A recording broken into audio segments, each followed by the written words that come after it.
Hi everyone, I'm Fiona. In today's video, let me walk you through the EPS block molding machine. There are mainly two types of EPS block molding machine in the market: horizontal type and vertical type. Both have advantage and disadvantage. If you guys are interested to know the difference between them, leave your comments below or contact us by email. This video shows a horizontal type EPS block molding machine with vacuum cooling.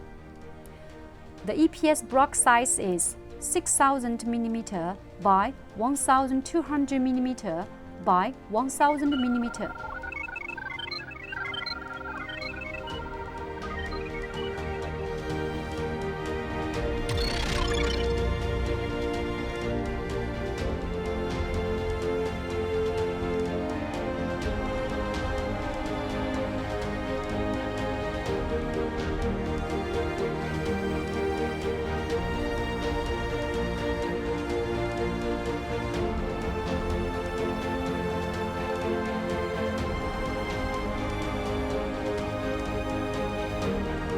We will test this machine before export.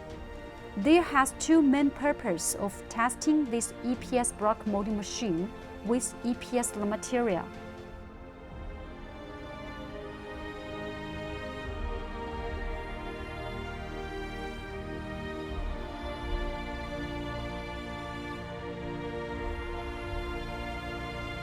First is to cross-check the program to make sure all movement for the valves and hydraulic station is correct.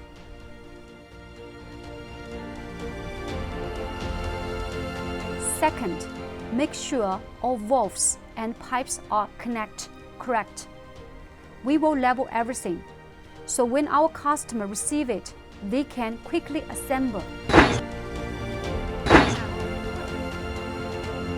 Compared to air compressor type EPS block molding machine, the vacuum block molding machine has more efficient cooling and fast production speed per cycle. And this machine is equipped with a foam pressure sensor. When the pressure inside of the block shows 0, it means the EPS block inside is already cooled in place and ready to be pushed out. This is pretty much everything for this video. If you want to see more videos like this, please subscribe to our channel and give us a like. I'll see you next video.